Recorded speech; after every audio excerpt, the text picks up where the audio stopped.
Just turning to this evening, I'm delighted to welcome writer Jan Carson, who will be in conversation with Connie Voisine. The Solas Nua book groups were invited to suggest a writer for this event. And they chose Jan, whose 2019 novel, The Fire Starters, which is set in a Belfast on fire, in flames, will be the starting point for the discussion, and then we'll see where it goes. I've just finished The Fire Starters just late last night, and I can attest to its incredible page-turning power. It really is quite jaw-dropping. So I highly recommend it. Going out this weekend, if you haven't read it, go and find your local bookstore and pick up a copy. You will not regret it. It's phenomenal. So this evening's event will be about an hour or so. Please feel free to pop your questions in the Q&A at any point during the event. So Connie will get to those at some point during or towards the end. So please feel free at any stage to put your questions or comments in the Q&A. We welcome them. So thanks again to Dublin Book Festival and also to Culture Ireland for making this possible. And of course to our two speakers and to Michaela Sridhar for looking after us today on Zoom. So just before we start, a very, very brief intro to both of our speakers. Jan Carson, who is coming to us from Paris today and promoting the French translations of The Fire Starters, is a writer and community arts facilitator based in Belfast. Her work includes the novel Malcolm Orange Disappears, short story collections Children's Children and The Last Resort, and two micro-fiction collections, Postcard Stories 1 and 2. The Fire Starters won the EU Prize for Literature for Ireland in 2019, the Kitschy's Prize for Speculative Fiction in 2020, and it was shortlisted for the Dalkey Book Prize in 2020 as well. And it's just been announced in the last couple of days, very exciting, that it has been longlisted for two prestigious prizes in France, Prix Medici and Prix Femina. So congratulations, Jan. That's absolutely wonderful and very exciting to get that news while you were in Paris, I'm sure. Jan was the inaugural Irish Writers' Centre roaming writer in residence on the trains of Ireland in 2019, which sounds like a very exciting pre-COVID adventure, and the Open Book Scotland writer in lockdown during 2020. Connie Voisine is a poet and the author of the book of poems, The Bower, which was begun on a Fulbright scholarship, Fulbright fellowship to Northern Ireland. A previous book, Rare High Meadow, of Which I Might Dream, was a finalist for the Los Angeles Times Book Award.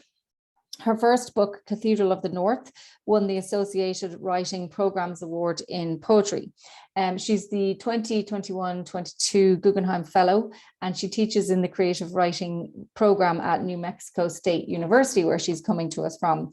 So without further ado, I'm going to invite both Jan and Connie to switch on their video and audio, and I invite you all to very much enjoy the event. Thank you. Hi, Jan. Hi, Connie. It's lovely to see you. Lovely to see you. This is my mid-afternoon moment to discuss literature. This is your late night moment. So yeah, it's like 11 o'clock in Paris now. Good for you. Good for you. I'm very happy to see you and really happy to talk about The Fire Starters with you. But I wonder if you can just get us started with a little taste of the book, and then we can open up to questions, have some conversations, but I would love to hear you read it. Absolutely. I kind of almost am tempted to read it in French, but my French is so terrible. I'm not going to put that upon anyone, but just because I'm here, here's the French version, which has just come out. I'm going to read in thick Northern Irish accent. This is the opening kind of section from the novel, first 2 pages. This is Belfast. This is not Belfast. Better to avoid calling anything a spade in this city. Better to avoid names and places, dates and second names. In this city, names are like points on a map or words worked in ink. They're trying too hard to pass for truth. In this city, truth is a circle from one side and a square from the other. It is possible to go blind staring at the shape of it. Even now, 16 years after the Troubles, it's much safer to stand back and say with conviction, sure, it all looks the same to me. The Troubles are over now. They told us so in the newspapers and on the television. Here, we're very great with the religion. We need to believe everything for ourselves. We're all about sticking the finger in and having a good hook around. We didn't believe it in the newspapers or on the television. We did not believe it in our bones. After so many years of sitting one way, our spines had set. We will take centuries to unfold. The Troubles have only just begun. This is hardly true either. It depends upon who you're talking to, how they're standing, and which particular day you've chosen for the chat. Those who are ignorant of our situation can look it up on Wikipedia and find there a 3,000-word overview. Further articles can be read online and in academic journals. Alternatively, a kind of history may be acquired from talking to the locals. Piecing this together will be a painstaking process, similar to forging one jigsaw puzzle from 2, or perhaps 20. The Troubles is too less a word for all of this. It's a word for minor inconveniences, such as overdrawn bank accounts, slow punctures, a women's time of the month. It's not a violent word. Surely we have earned ourselves a violent word, something as blunt and brutal as apartheid. Instead, we have a word like scissors, which can only be said in the plural. The Troubles was one monster thing. The Troubles are many individual evils caught up together. Other similar words include trousers and pliers. The Troubles is always written with a capital T as if it were an event, as the Battle of Hastings is an event with a fixed beginning and end, a point on the calendar year. History will no doubt prove it is actually a verb, an action that can be done to people over and over again, like stealing. I'm going to leave it there. Thank you so much. That's just fabulous. One thing that I just love about this book is I started, as I was reading it the first time, I would put little stars next to the parts where I laughed out loud, and I'm really not a laugh out loud person. I don't try to LOL ever. I mean, it's just not my nature. And so the second time I was reading in preparation, I was like, I've got even more stars. It's just, and it just strikes me that one of the attractions I have to literature, especially novels in Northern Ireland, is that sort of combination of, I don't know, grief and humor. Yeah. I wonder if you wouldn't talk a little bit about your relationship to that particular combination. Yeah, I think it's quite a uniquely Irish thing. I've just put my headphones on because a bunch of drunk people have appeared outside the window here in Paris. Hope you can't hear them. I actually think it's related to hospitality, and I've thought about this an awful lot, and this is a strange one. Irish people cannot abide putting people into a kind of situation where they're ill at ease. So if you think about whenever you get into a lift with a bunch of Irish people, they can't travel up 2 floors in silence. Someone has to say, it's nice weather. What are you in town for, or something? We're all about making people feel okay in the spaces that we create. And I think that's also has something to do with how we respond to difficult things. So if you're going to share something difficult or traumatic or even honest, you immediately have to undercut that tension with, I've got to make the person feel better about what I've just landed upon them. And I see that a lot even in myself. My father passed away 3 or 4 weeks ago, and I'm, processing the grief in, I think, a reasonably healthy way. But if a friend asks, how are you doing, Jan? You say, it's quite hard, really miss Dad. And then you feel like you have to come in with a quip or something, to make the other person feel okay so they're not uncomfortable. That's my take on it. And I also think there's a sense that we write as artists what we see around us. And I write in an Irish tradition that is full of darkly funny people. you cannot see over my right shoulder, but Sam Beckett's glaring at me from the wall behind. And there's no more darkly funny man in literature. People like Kevin Barry, contemporary writers like Lisa McInerney, they balance the trauma with humor. So I'm writing into a tradition where that kind of writing is familiar. Absolutely. And one thing that strikes me about this novel as I'm reading it is that, again, the humor does balance it out, but there's so much parental anxiety in this book. I mean, no one would the two main characters, Sammy and Jonathan, are really concerned for their children. Yeah. In a way that is larger. Speaking as someone who has a kid, has a lot of confident children, it's larger. It's a larger concern. Yeah. And I wonder, it just seems to me it's very moving that sort of how are these children going to be in the world? And this world of Belfast is what I noticed. I'm really glad you picked up on that, because I think quite often the Firestarters gets almost typecast as a very Northern Irish book and very focused upon the sociopolitics of Northern Ireland. And it is that. And I often talk about that a lot in interviews. But on a very universal theme, it's a book about parenting, and it's a book about that incredible terror that happens as soon as you become a parent. I'm not a parent, but I'm an auntie, and a very involved auntie. And the first second I held my nephew, I just felt this huge weight of like, I will do whatever it takes to protect you. And a kind of terror of what the world might hold for him. And also something that comes out in the novel quite strongly with Sammy and Jonathan's children, a fear of what their children might become. And nowadays, a lot of my friends here having babies at the minute, the fear is, what will the world do to my children? This is a difficult time to be bringing kids into the world.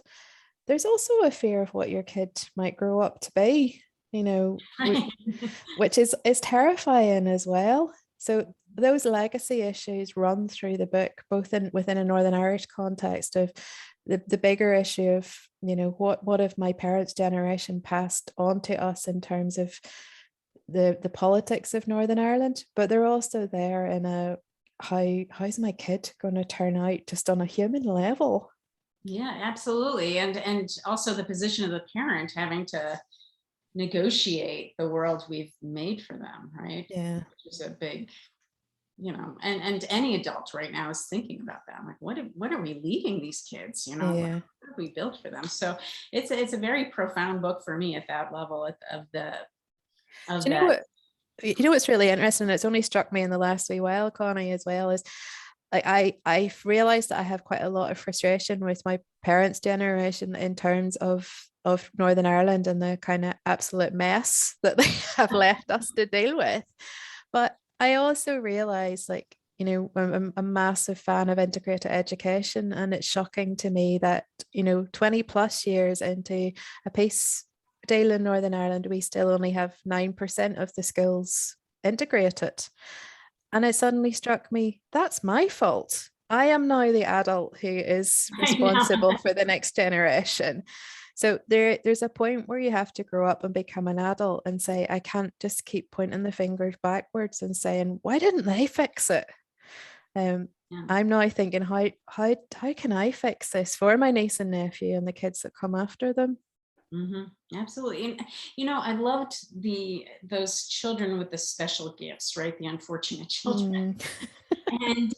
And I was trying to summarize, sort of how they function in this book. And for my husband, who's a fiction writer, right? And I'm a fast reader and he's a slow reader, so I'm like the pre-screener for a lot of books for him. And he's fascinated by the unfortunate children. So I think people, and I thought it was well paced too, I'll just say, because at first you just, who are these children and why are they in this book, right? Yeah. And then just when I was thinking like, am I missing something? Then the whole thing opens up for us. Yeah. And it's a remarkable moment for me.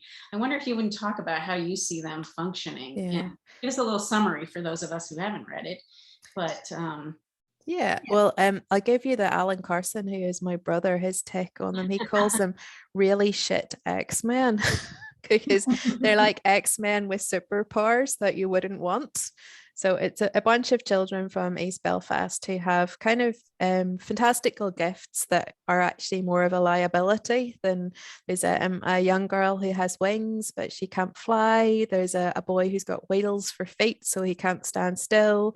Another kid who sees the future in every liquid surface and is kind of haunted by what's going to happen next. And I guess there's a two-prong reason to the unfortunate children. The first reason is they represent the kind of ceasefire babies, the kids who came after the peace process or were, you know, so young when Good Friday was signed that they've no real first-hand memory of the violence. And I wanted to show how they had also been marked by the trauma, that, you know, you might not have been physically alive or aware of what was going on in Northern Ireland, but the legacy of the trauma has impacted the next generation. So I wanted to show that, but I also wanted to show that children have the potential to be wonderful, miraculous, fantastical, regardless of the background that they come from. And that's become more and more apparent to me in the last 2 years since the book was published. I guess many people who are watching along tonight will have seen things like the riots that happened in spring in Belfast this year. And it was mostly young boys, 13, 14, 15-year-olds, throwing petrol bombs, setting cars on fire, causing chaos. It is so easy to look at them and dismiss them and be angry with them and not see the potential for them to have a hopeful, positive, wonderful future. And those kids deserve that as well. I really believe a lot of the things that they're doing and the way they're responding have been thrust upon them, and they're victims of circumstances. And I very much, with the unfortunate children, wanted to say, I don't care if a kid is really irritating or comes from a really problematic background or has been denied all of the opportunities that some kids have. They have just as much right to fly, to see the future, to imagine the future as all the other kids do. Yeah, you know, you just answered my next question. Oh, sorry. No, that's great. It's great. No, because when I was thinking about those unfortunate children and telling my husband about them, and he's like, well, how does that all get resolved in the book? Yeah. And I was like, actually, it kind of doesn't. The Yeah. unfortunate children, as far as, you know, the different threads, it seems the most open, you know. Yeah. And so. And maybe that is the case. Like, I think a lot about the next generation in Northern Ireland, and I get both excited and a little bit fearful. You know, when we look at things like most recent voter polls, the biggest group of people in Northern Ireland is a growing group of under 30s who don't see themselves as unionist or nationalist. They just see themselves as people, and they're going to vote and engage on, you know, issues like the environment and education and important stuff. And I get hopeful about that. And then I look at the dinosaurs that they have to get past before they get into positions of power.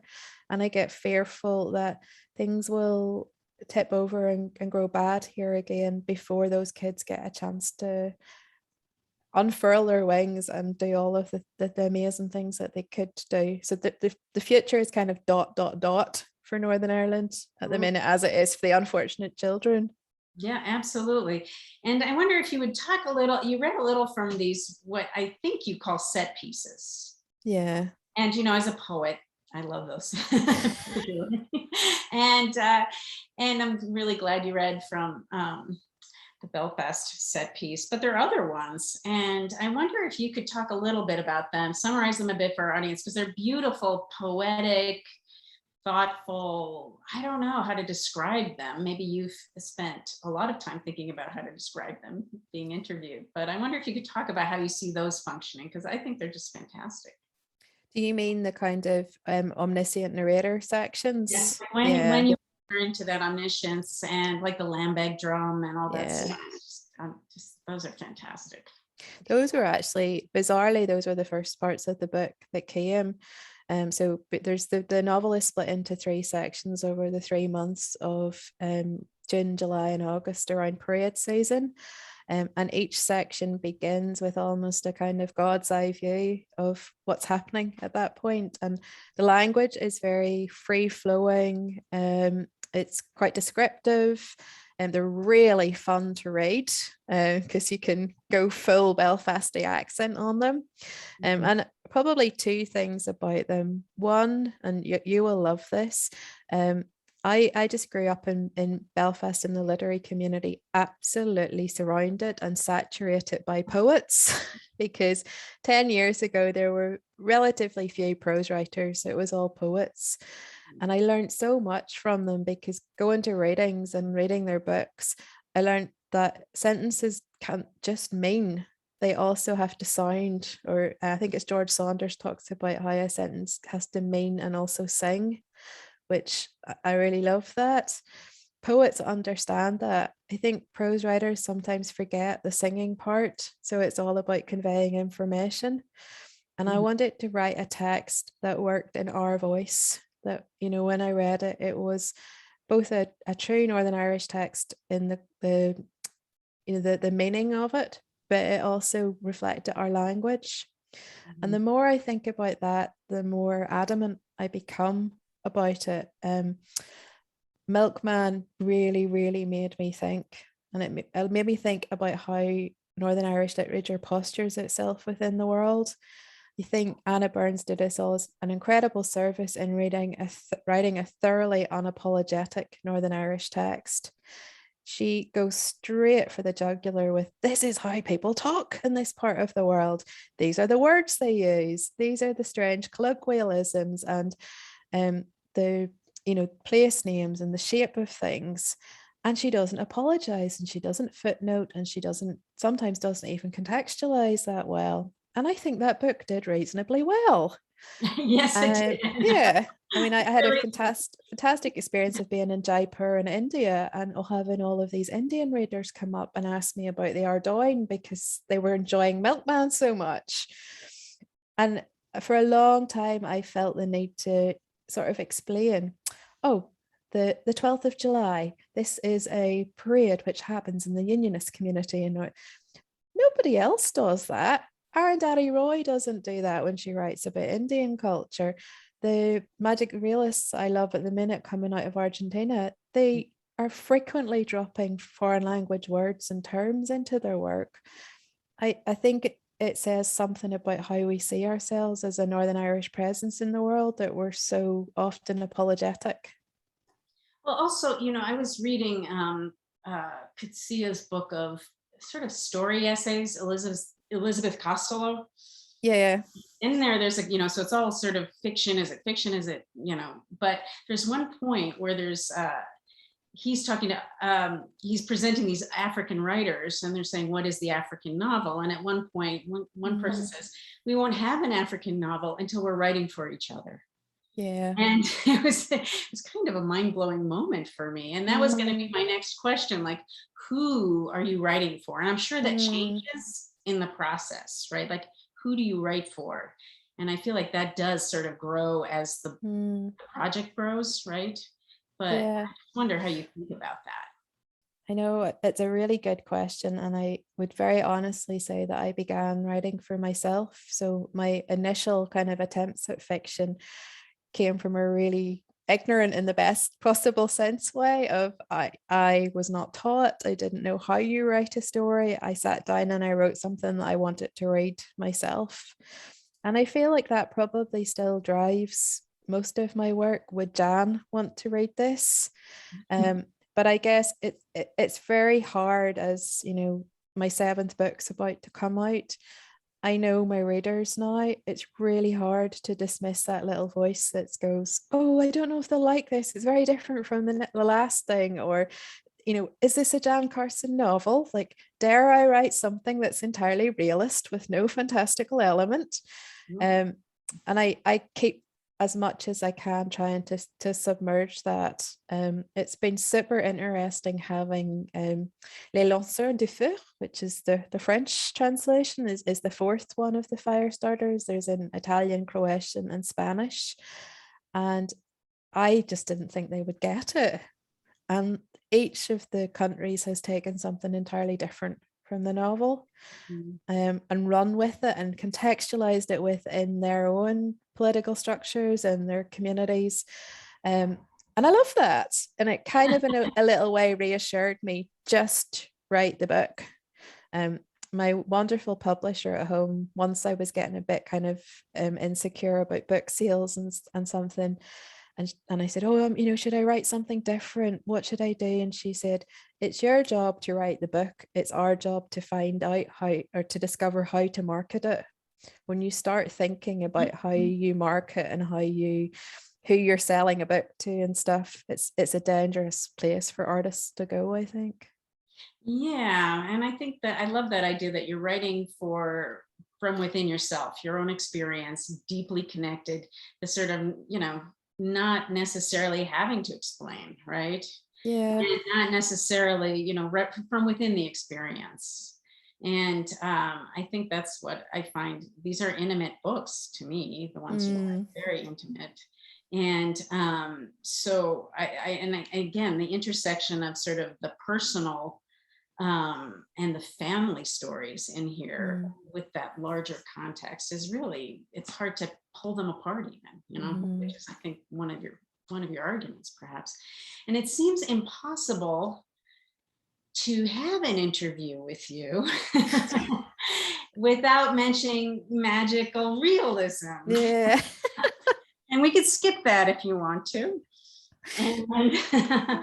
But I thought I'd throw it out there for you. And I always put magical / realism when I write, not just as a note to myself. This is not one thing. This is two things interacting. And so I don't know. You're probably well versed in describing it, and I wonder if you'd tell me where you're at with magical realism. Oh, I love that question. I remember, I met someone from Colombia, and he was just like, this is the book that changed my life. And it was 100 Years of Solitude. And it did, it was the book that changed my, reading. Yeah. I actually, there's a little class very close to where I'm staying. It's called Gabriel Garcia Marquez class. And I thought, oh, maybe I'll go stand here and see if I have some magical realist thoughts. It's not a very glamorous wee square, so there really would have to be a bit of a miracle for something interesting to come out of it. I guess one of the things that has been really useful about lockdown is I took some of the time to understand better the context within which I write, and for me that looked like doing a deep dive into magical realism, where it came from, some of the academics around it, reading some of the texts that I hadn't turned to before or hadn't been near for a while, and particularly looking at how magical realism presents itself within a Northern Irish literary context, because I've always felt quite lonely, like, oh, woe is me, the only magical realist in Northern Ireland. And actually, when you begin to look closely, there are elements of the fantastical popping up in some of Heaney's work, even definitely in contemporary poets like Stephen Sexton. There's little fantastical twists to his work, and particularly within theatre. So when you look at some of Stuart Parker's work and Stacey Gregg, and that felt quite heartening. It's also been really heartening this year it's Brian Moore's centenary, and Moore had at least 4 novels with magical elements. So I guess that in a little bit in the Firestarters, but definitely in the Raptures, which is my next novel, I'm really intrigued by a kind of Trinitarian relationship between the miraculous, the mythical, and the magical. And I think all of them appear in most of my work. And a lot of the magical elements or the fantastical elements that appear in Irish literature in general tend towards either the mythical or the miraculous. So it's linked to Celtic myth structures or things like cures and folk tales and things like that. And the miraculous is quite common, that there are religious phenomena through Irish literature where weird things happen. The magical, not so much. And that you've invoked Gabriel Garcia Marquez. He blends all three, but the magical is definitely there, like just really weird shit that happens that doesn't fit in anywhere. And I don't think he's listening tonight, and I'm a huge fan of his work. But Damien Smith, I think, is the only other person who does all three.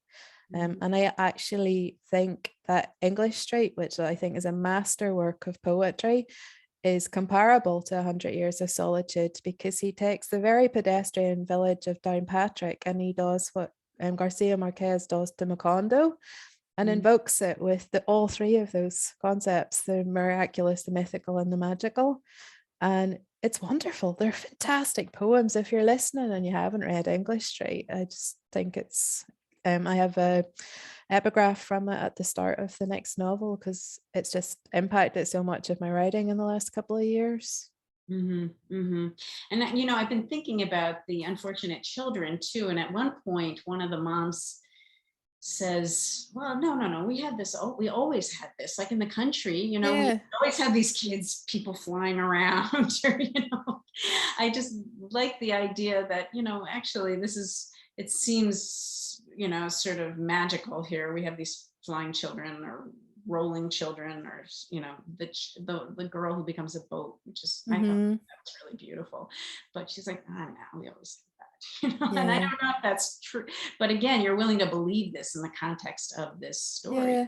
That just continues. And you see that the way Damien writes about it, it's very kind of almost passive, like, oh yeah, and there was the man who, the ghost that we always saw at the crossroads, and there was this, and it, if you think about a ghost story is a magical element, and there are a lot around Northern Ireland where people are like, oh, of course, that house is haunted, and then the other thing of the weird kind of folk cures and things like that. I just fascinated by that. People that will rub a potato on something and bury it in the back field and expect to not have chicken pox tomorrow.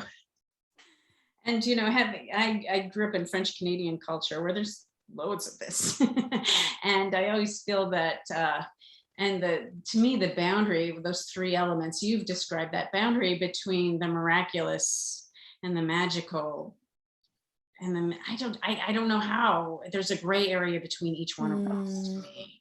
And I know we could get absolutely diagnostic about this, but I have a hard time. Yeah, I know. I'm not always in real life a massive believer in those elements, but I love what they can do in literature, and I love what they say about us as a people, whether it's specifically Northern Irish or Irish in general.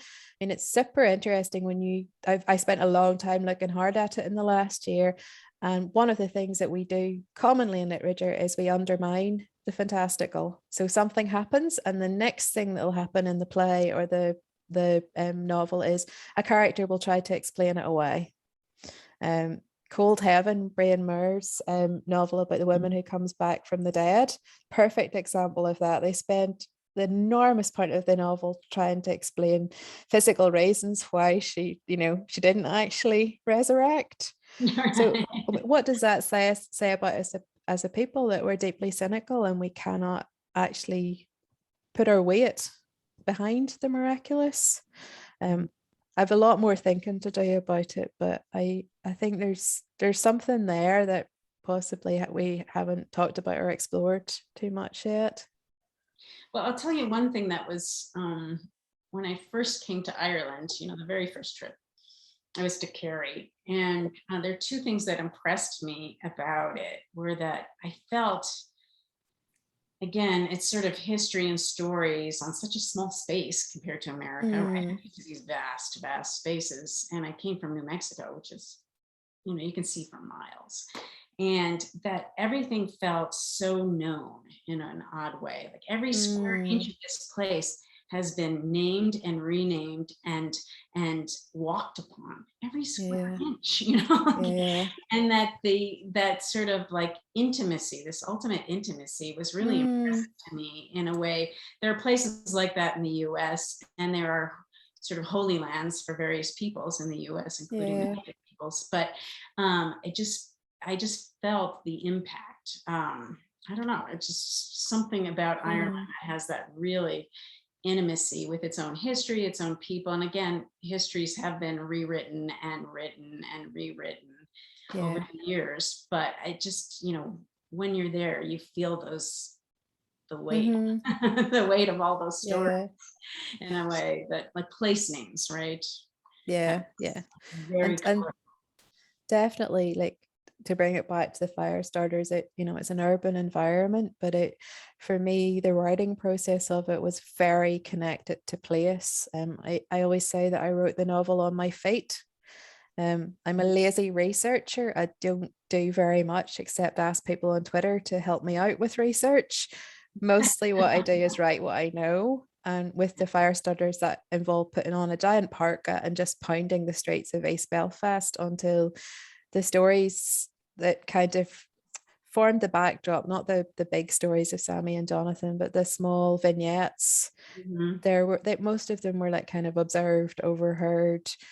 They come to you, and I see that a lot with writing about place. It's very tied to place in Ireland. It's almost a kind of osmosis process. If you spend enough time attentive to a place, the stories sort of come to you in a way. Right.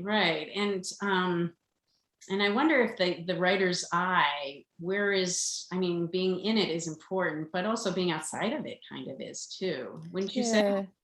Yeah, and I am an outsider of the fire starters.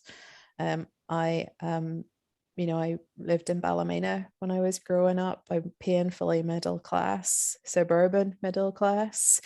The violence that Sammy sees and describes and is influenced by, I didn't see any of that. You know, there's a famous John Hewitt poem, The Coasters, about the middle class people in Northern Ireland who went to the garden centres while the Troubles happened. And that was very much my family background. But for the last 20 years, I worked in community arts in Belfast, and I've met so many men like Sammy who've seen dreadful things and done dreadful things and spent the rest of their life incapable of processing and talking about what they'd been through. So in a sense, it's not my story to tell, but I felt like a kind of guardian of it. I'd been given so many of those stories that I wanted to do something positive with them. And obviously he's not based on any one particular person. It's just dozens and dozens of very similar Sammys over many, many years. Yeah. And one thing I admire about you, Jan, is the way your biography, you know, when you have your little bio here and there and this event, it always says that you are a writer and you do community arts, like you're a community arts facilitator, and they're right in the same sentence. And I wonder if you could talk a little more about that as a way of, I think it's a really important part of your process, because just even the multiple points of view here, even the postcard stories, which start and stop a bunch of stories, right? Different stories. And I feel the impact of sort of being, you know, rather than a singular voice, voice, you know, sort of is interested in community, right? Yeah. I think you're right. I mean, I have a lot of guilt attached to this when I talk about it at the minute. I'm not complaining. I'm very, very grateful that my personal writing career has taken off. But, you know, my first love was always community arts, and it remains probably community arts. I'm not doing community arts until, like, you know, make enough money from writing to go full time or whatever. I'm straight down the middle, 50% love being in a smelly community centre room with people who don't want to be there, trying to get the stories out of them and trying to get them to see how storied they are. I have a short story in the second edition of Postcard Stories about my grandmother, my dad's mother, who worked in a linen factory. And I never sat down and asked her to tell me her story because it was so generically Northern Irish. And I didn't write it because she wasn't remarkable, but she was remarkable in her sameness to everyone else. And a lot of the folks I work with, they can't see that they're remarkable. And I just get so fascinated by them. And you're right. I'm probably really selfish. A lot of those stories end up morphed and changed in my work. So that's partially why I get involved in community arts. But the other part of it is I've just seen the enormous benefit of it. It breaks my heart that it's not properly funded in Northern Ireland anymore, because, you know, over the period since 1998, community arts has not done soft work in Northern Ireland. It has done hard work of bringing groups together who would never sit in the same room. And it's also taught them these amazing skills like how to disagree well, how to think for yourself, how to have an opinion, you know, how to process something in a nuanced way. That is not something I grew up with.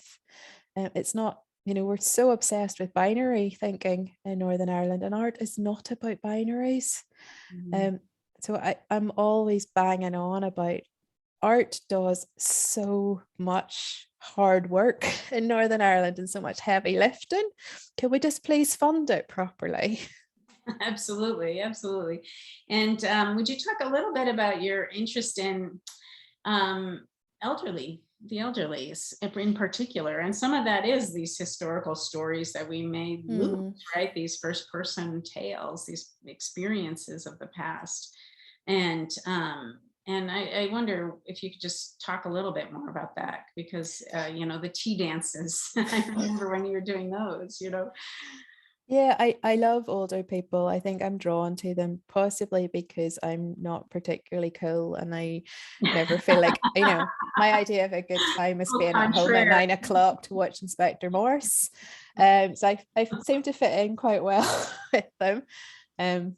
But I also love that most people, by the time they get to 75 or 80, have lived some sort of life and have a little bit of experience. And I find very much within Northern Ireland, a lot of the older people are much more mellow than the middle-aged people, because they lived through such difficult things that the general consensus seems to be, well, do you know what? As long as people aren't killing each other, you know, as long as they're happy, as long as they love each other, that's mostly what I get from older people, and it's really reassuring.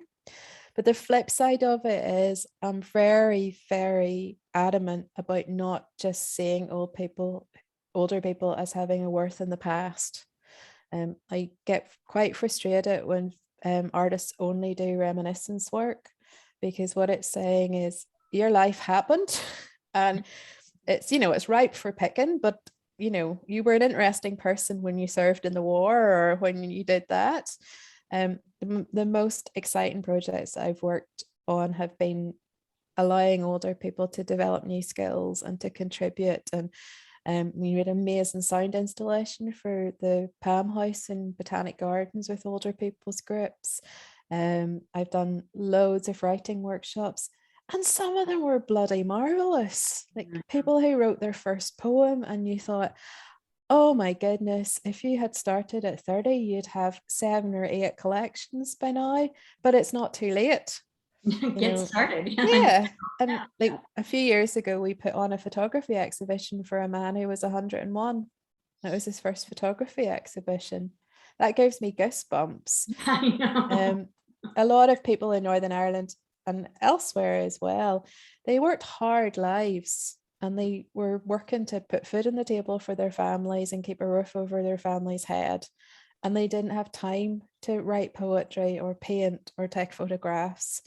And we have missed out on people because of that. There are Heaney's and Kenneth Branagh's and Van Morrison's out there that never got discovered.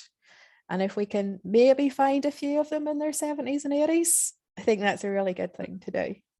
Well, and you speak well to sort of the importance of having some kind of aesthetic experience, right? And an expressive one, right? Like Yeah. that's I think it's a very basic human need. And Yeah. the poverty if you go too long without that, I think. Yeah.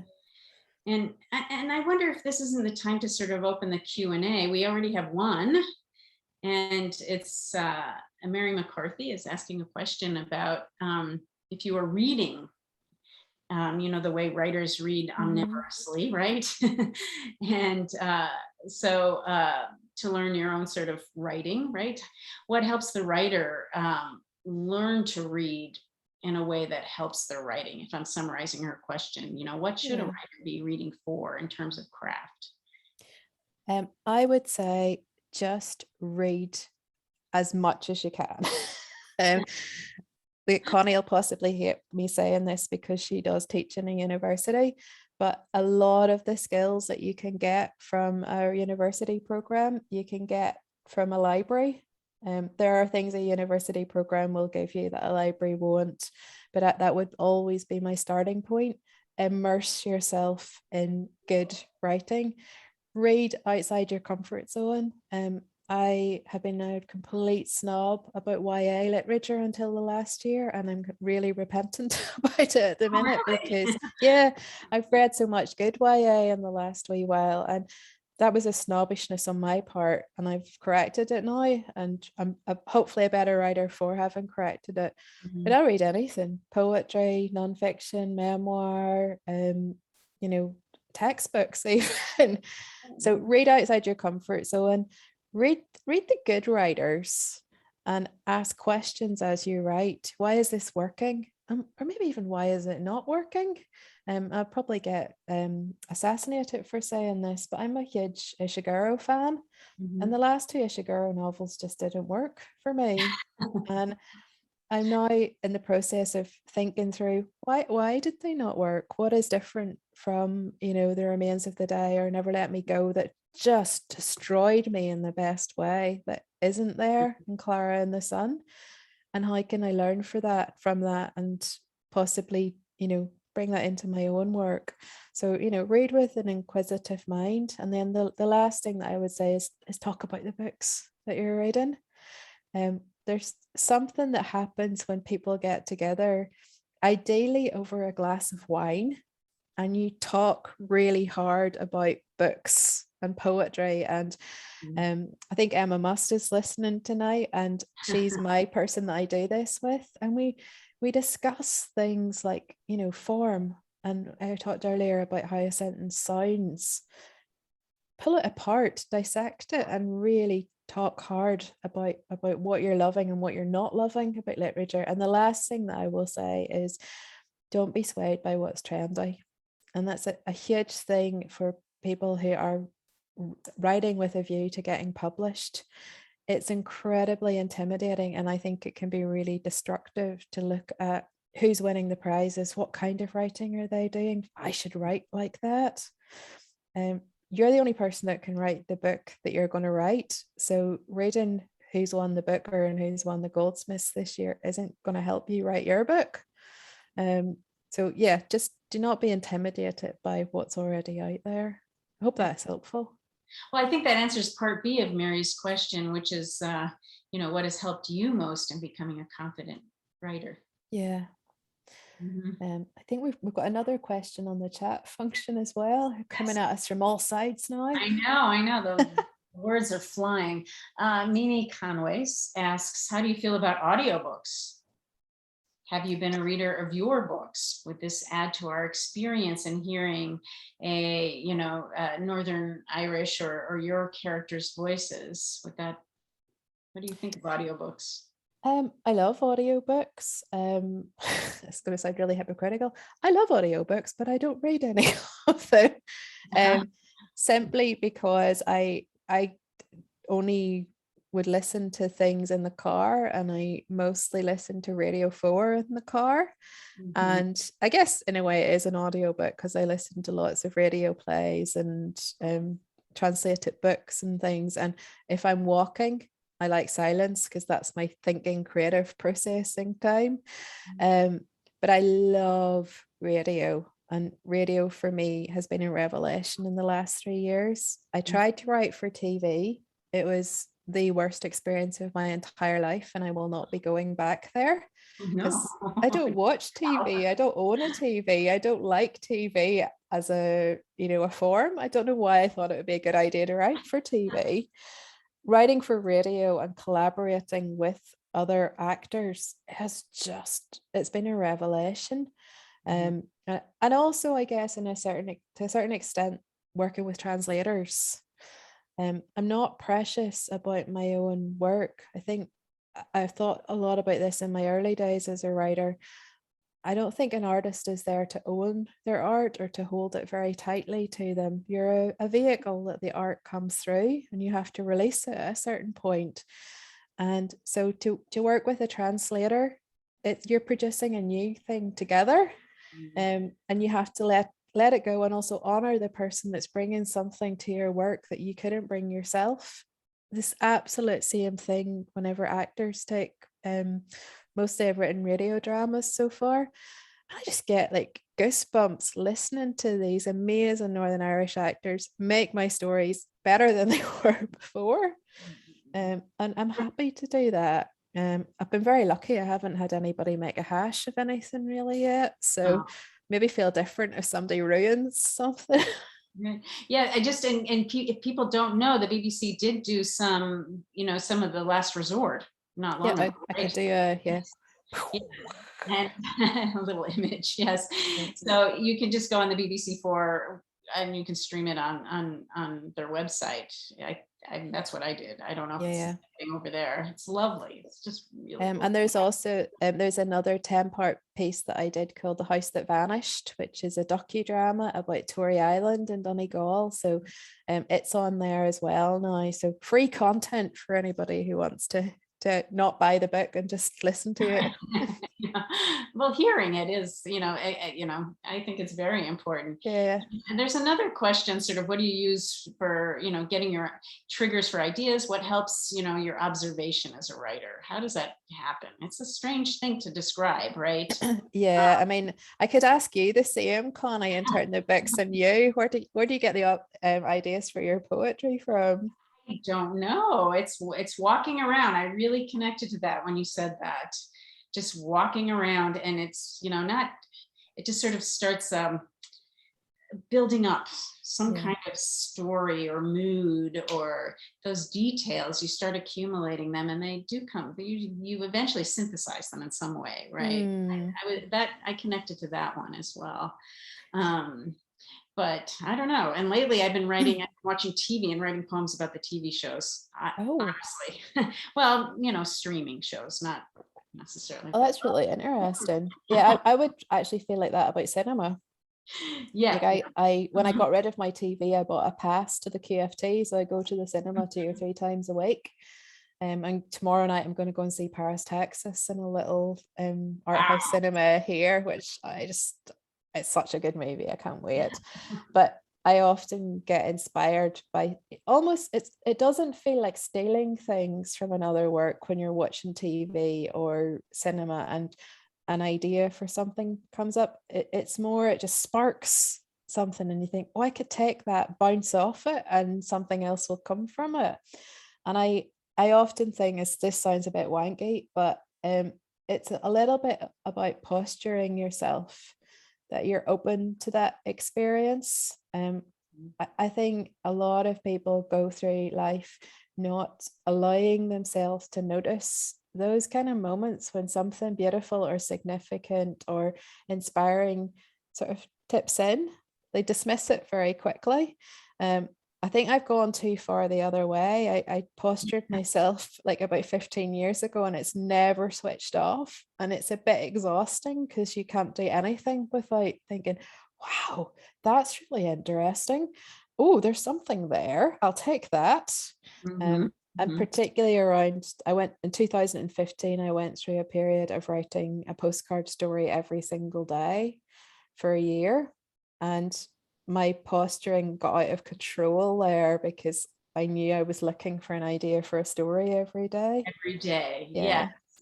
I'm going to say to people, those postcard stories are really great to read when you're an insomniac, because I have them by the bed. And so you just sort of drift in and drift out. And then you're like, well, that's something to sort of unbusy my mind. Right? Yeah. And So no, I'm actually thinking about it because you've got that fantastic kind of Southern Gothic painting behind you. And I think possibly a good way to explain this is how we approach art, or most people approach a visit to an art museum. If you're like me, you wander around until something connects with you in a particular painting. I think very few people go and stand for 5 minutes in front of each painting, and you walk and then you're like, oh, I'm completely captivated by that. I'm going to stand and look at it for a while. And that's what I mean, that you're posturing yourself to receive that moment when you connect with something in the world and take it away and unpick it. And also just wonder why you stopped, right? Yeah. Yeah.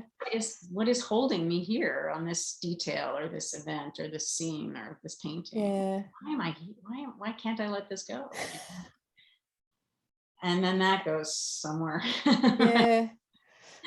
But I think you're right. I was talking to another writer last night, Carl Gary, who wrote Montpellier Parade, which is a beautiful, brilliant Irish novel. It should have got way more accolades than it did. And we were both talking about this strange experience of none of us really know what we're doing when we write. You sit down and it just happens, and it's it's a natural process, like yawning or sneezing or something. And then suddenly you have a book, or you're teaching workshops, and someone someone asks, so how do you do that? What's the process behind that? And we start scrambling around.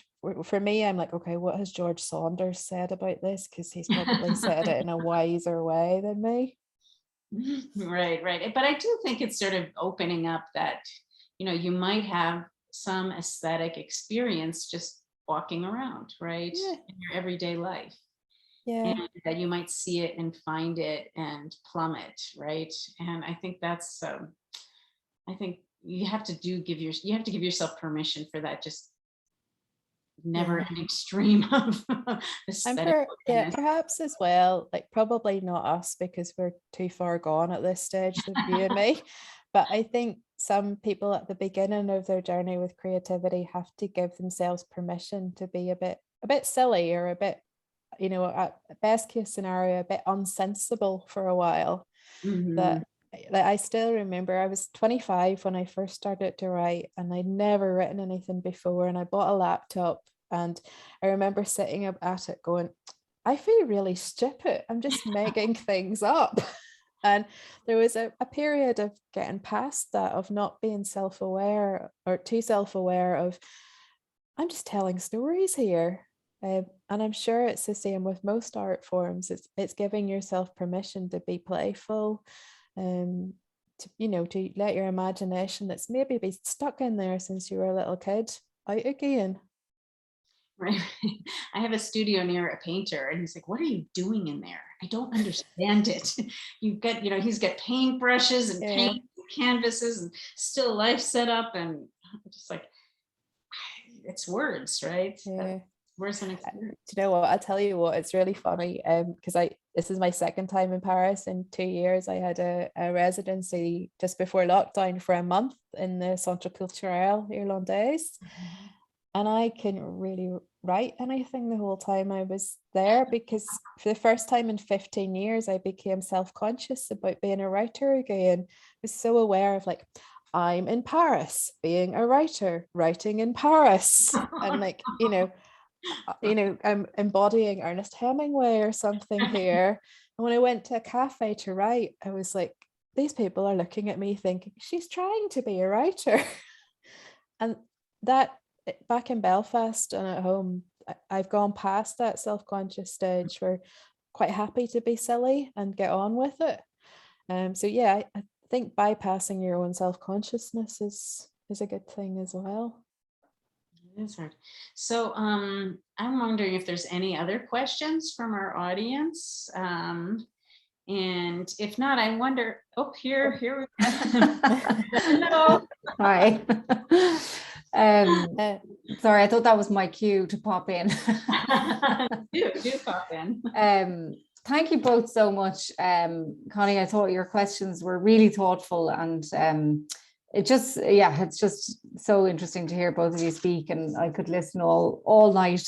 And I think also I've just finished Firestarters, like I said, but I already want to go back and read it again, because I think it's such a generous, it's such a wonderful position to be in, to be able to hear you speak about your work. And I work with artists in all disciplines, and I think I just love that about writers. It's there's no kind of how should I say, like, you are very generous in how you talk about your process, which I think is quite unique to writers and poets, perhaps, and more so than perhaps musicians and visual artists or composers, which is it's more abstract in a way and harder to kind of articulate. So I get such a kick out of that, and I also love hearing you read your work. I think that's also gives another kind of insight into it. So thank you so much. And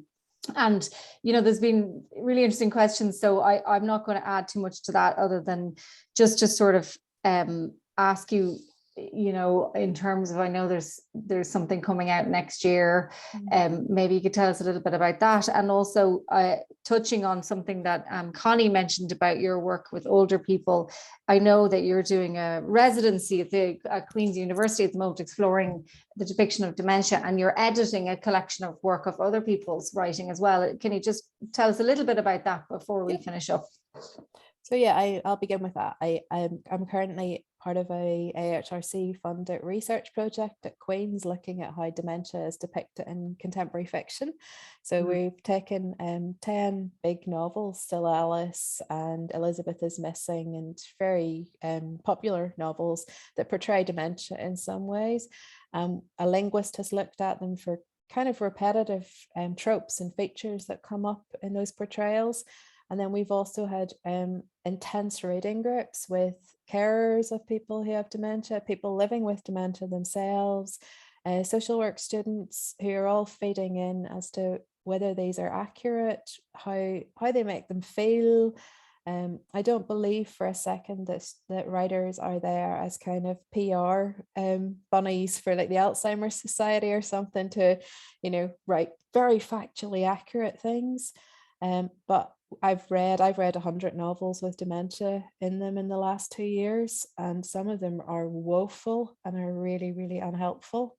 So the next process of it is next week we have a 2-day free online dementia fiction festival at Queen's. First that it's been done in the world, where we have panels combining writers, people who are living with dementia, and academics and folks who are working in umbrella organizations, to have really deep conversations about the ethics of how we write about such a difficult subject, ways of collaborating together. And I'm really, really excited about it. And then I'm editing an anthology. When all of our research findings are finished, we'll be passing them on to a bunch of 14 amazing contemporary UK and Irish short story writers who are all going to use that material and their own experiences to write some new stories about dementia, which will come out next autumn. So that's what I've been working on in my spare time. Yeah, if you have any spare time, how do you do it? When I'm not watching Inspector Morse. And then the next novel is called The Raptures, and it will come out in January next year. It's set in rural County Antrim in 1993, and it's about a tragic incident, none troubles related, that happens with some local children. And it's really an exploration of how a community processes grief and suffering. Matt makes it sound like zero crack. No. It's also quite a funny novel. And and it has some magical elements, and really explores that trinity that we talked about earlier of the magical and the mythical and the miraculous. So The Raptures, 2022, which is terrifying to say that, and here's hoping we'll get an actual real life launch for it. Yeah, absolutely, fingers crossed for you. It sounds wonderful, and because going back to what Connie was saying about balancing trauma with humor, it sounds like you've got that down now. So, well, the best of luck with it, and enjoy the rest of your time in Paris, and good luck with all of that, and congratulations again on those long lists. So thank you both so much for your time and generosity, and enjoy the rest of your weekend. Thank you. Thanks, everybody. Thank you. Yeah. Bye bye.